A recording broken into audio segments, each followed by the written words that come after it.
Hello mga kakuks! Magandang hapon! Ayan, marami kaming labahan na yan. At ngayong hapon ay i-update ko pala yung mga alaga naming baboy na natitira, mga kakuks. So, kukuha muna tayo ng pagkain nila. So, ito yung kinakain na ng baboy namin, mga kakuks. Ayan.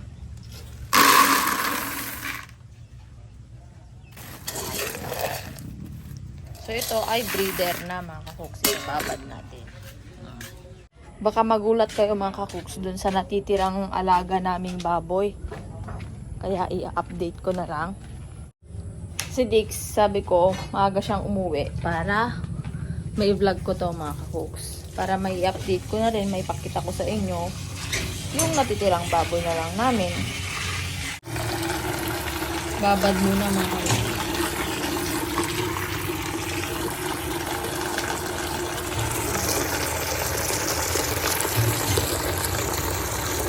So, ito na lang yung natitirang baboy namin, mga kakuks. Ito na lang.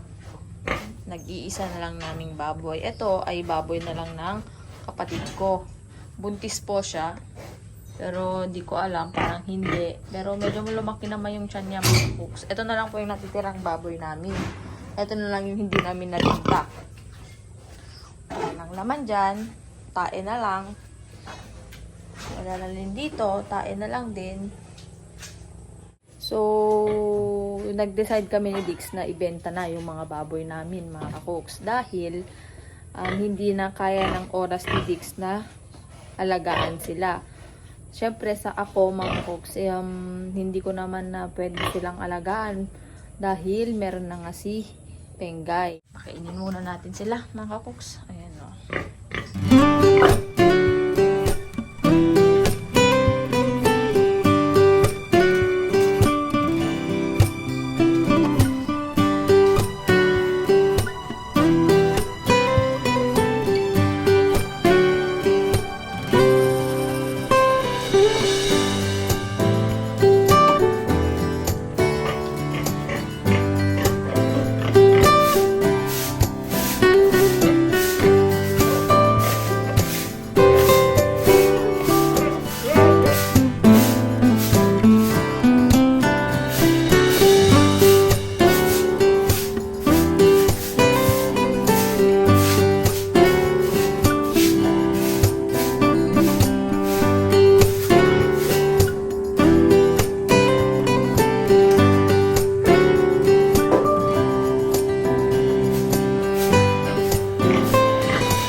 Nakakamiss mag-alaga ng mga baboy.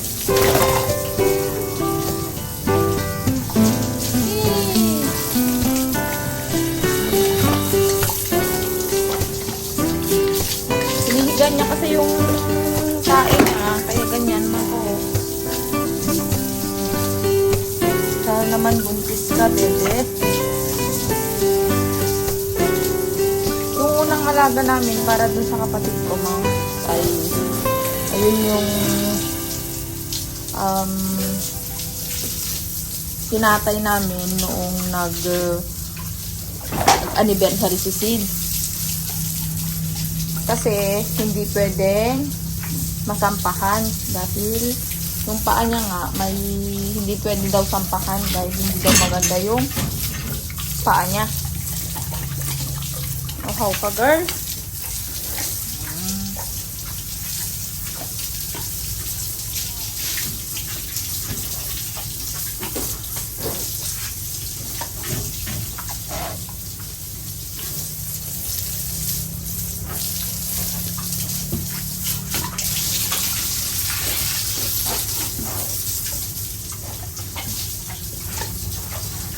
Ayaw ko sanang bitiwan yung pagbababoy mga kakuks. Kaso nga lang, sa dami ng gawain ay kailangan ng bitiwan. Budis kaya siya mga kakuks. 2 months na yan. Parang maliit yung tiyan niya.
Hapon na mga kakuks.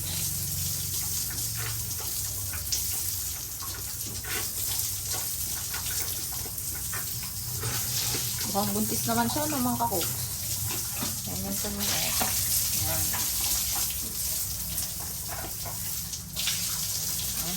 Na.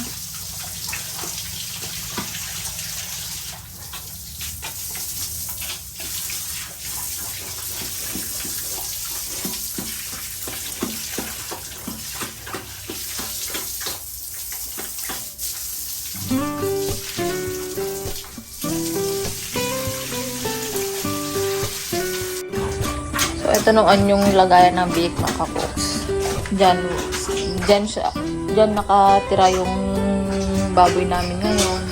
Diyan, wala na rin laman. Ito, wala nang laman. Yung lagayan ng patining namin, wala na rin laman. Tapos, ito, lagayan ng mga tae ng baboy at saka yung mga gamit-gamit ni Dix. Dito kasi sila nagtitempa ng ini-spray nila dahil galing sa poso yung ginagamit nilang tubig mga kakuks dahil mas maganda daw kesa sa galing sa kawasa. So, yan. Kain ka ng mabuti.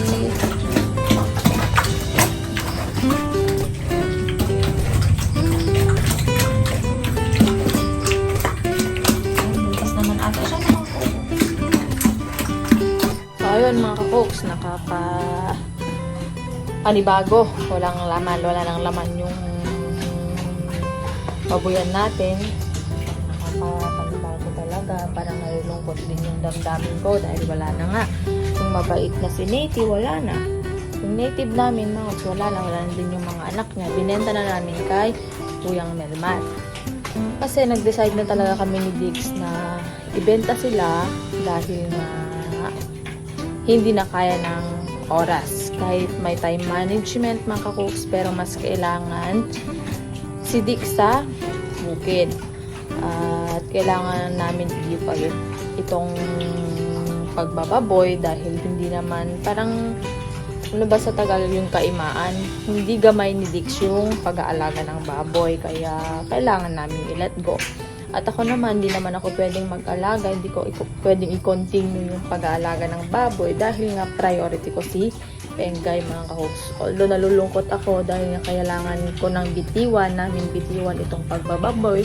Alam nyo naman mga kahoks, dito kami nakapag-ipon ng pangpaayos ng bahay, yung tiles namin. Tapos yung sumunod na inalagaan naming fattening, yun naman yung ginamit kong nung nanganak ako kay Pengay. So, nakakapanghinayang lang dahil ganito na yung baboyan natin. May isa na lang at hindi pa sa atin. Ito kasi yung para sa kapatid ko na mga kahoks. Alam naman ni Dix yun. So, yung mapupunta na lang sa amin ay yung, eto bigyan ng uncle ko mga kahoks. Yung mapupunta na lang sa amin siguro yung yung bayad na lang ng feeds. Pag nanganak siya, yun yung bibigay namin sa kapatid ko. Tapos, hindi ko pa alam, nagde-decide pa kami ni Dix kung ibebenta na namin after niya manganak. Syempre, papatabain muna at ibebenta na. Or kung kaya na ng oras, ay syempre, aalagaan pa rin. Kasi, nanghihinayang ako sa pagbababoy dahil yun nga, sabi ko kanina ay dito kami nakakapag-ipon mga kakos. Ayaw kung ipunin sa bangko, kumbaga, yung naiipon namin, kung may naiipon kami sa monthly, mas gusto ko kasing nilalagay sa baboy para sa ganun, hindi namin nagagastos. So anyway, sana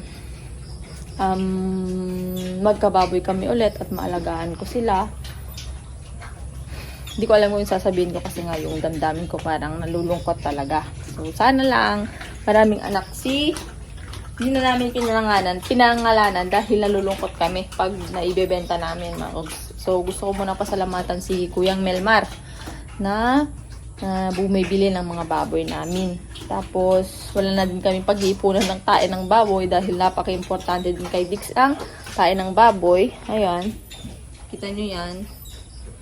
Napaka-importante sa mga tanim din. Mga tae, mga organic, mga kaus na ginagamit nilang pang fertilizer. Nalulungkot talaga ako mga kawoks. Hindi ko alam kung sa susunod magbababoy pa ba kami or hindi na. Kasi nakita nyo naman yung katawan ni Dix ngayon ay pumapayat siya dahil sobrang busy niya mga kawoks. Halos hindi na nga rin siya makapag-upload minsan. Hindi na rin siya makahawak ng cellphone dahil bagsak na rin yung katawan niya. So, wala tayong magagawa mga kawoks. Kailangan nating suportahan si Dix sa bukid. At syempre, nakakaawa naman yung katawan niya kasi bugbog na siya sa trabaho. Gabi pa, pumupunta pa siya sa bukid, mga kahoks, para mag-spray. So, hoping, mga kahoks, and praying na sana mga kahoks ay maging successful yung farming sa vegetable farming na ginagawa namin ngayon. At maraming salamat po sa inyo mga kahoks dahil sa support ang binibigay nyo sa amin.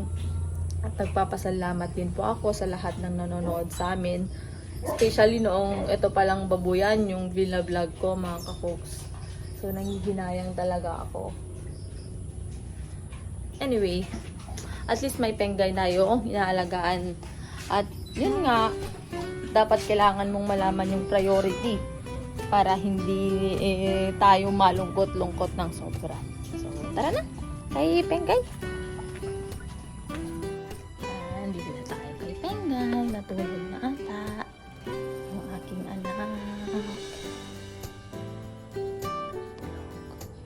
Natulog na po siya. Tulog na nga si Pengay. At ito na nga, yung bagong priority ko sa buhay, mga kapots.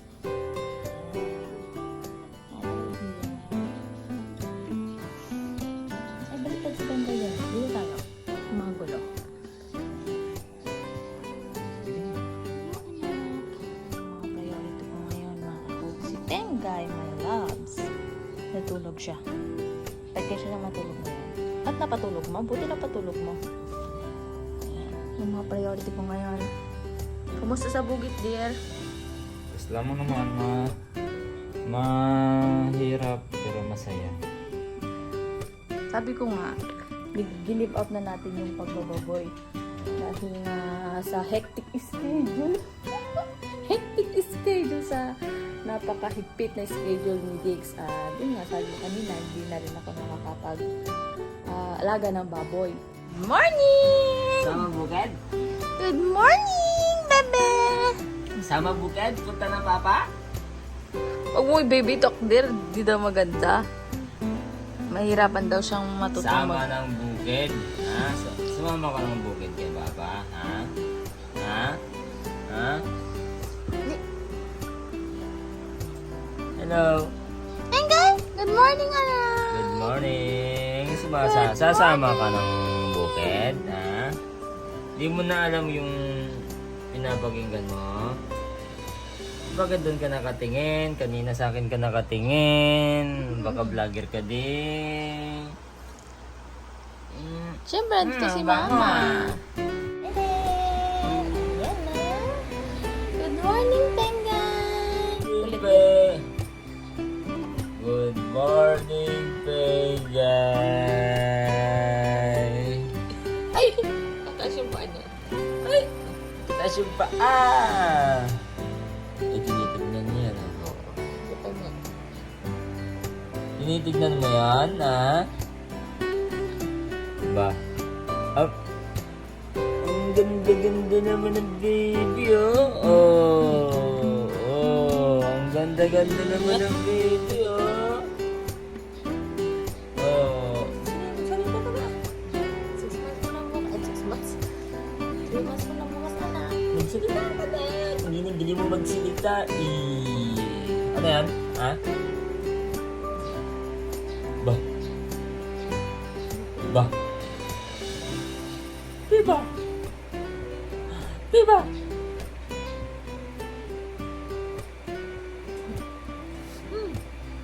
Bakit? Ayaw mo na magsalita, ah. Hindi na nagsasalita mo lang. Nagtataka siguro siya kung ano itong hinahawakan ko. Tapos may tao pa dito sa Oo, nakaprantams kasi. Ay, Oh! Oh! kasi mo po.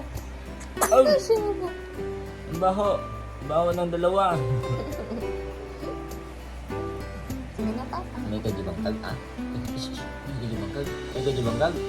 Ha? May kajibangkag? Sama sa bukid? Ha? Ha? Nagsasalita siya kanina eh. Hindi. Yung may camera na yun, tinitignan niya. Ano? Sama ka sa bukid? Ha? Ha? Ha? Ah, chika chika chika chika. Ah, chika chika chika. Ah, chika chika chika chika. Ah, chika chika chika chika chika chika chika. Ah, chika chika chika chika chika chika. Ah, chika chika chika. Apa dia? Ah, chika chika chika. Tinggal. Oh. Tinggal. Ay, sus. Ang dagay ayam, anak. Oo. Laro tayo, anak. Gusto mo lang laro? Ha? Ay, sus. Papang, aalis ka ngayon, Papang. Mamimitas ng gulay. Papang, aalis ka, Papang. Mamimitas ng gulay yung papang. Babay ka naman, Papang. Babay, babay. Papang. Ay, babay, babay, babay, babay. Babay, Papang. Ay, yung kon pala. Nasabi ko kasi yung binenta na natin yung mga baboy. So, yung pinabentahan namin pala ng mga baboy. Dadagdag Hindi. namin. Kinuha ko din yung baboy. Binalik ko yung baboy. Hindi, joke. Yung pinagbentahan namin ng baboy mga boss ay dadagdag din pala namin dun sa ibibiling sasakyan para sa pang-deliver. Pag-deliver. Tsaka multi-purpose na. Pwede rin pang pamilya. May hood yung kinuha natin eh. Yun na, Di ba, Pengay? Yun na munang kaya ng papang, nila papang. Yun na lang munang kaya nila bilhin. Second hand muna na multicam. At chiki chiki chiki chiki chiki chiki chiki. gamitin. At hindi pa At naman chika, chika, chika. malawak-lawak yung Taniman. taniman. Okay na yun. Basta na makapag-ipon ng Oo. pag Pag- nag-expand yung tatamnan. Oh. Sana makapagpunta tayo ng... Para kung ano narami na ng ng tatam na gulay. Mas maraming multicab na. Ano? Di joke lang. Nagagigil ka. Thank you for watching Nagagigil ka. po sa amin. Babay na. Bye-bye po. Babay doon, anak. Andun na. Ba't ayaw niya Ba't ayaw niya tumingin dyan sa'yo ngayon? Ay, chibit. Andun, anak. Bye-bye. Bye-bye.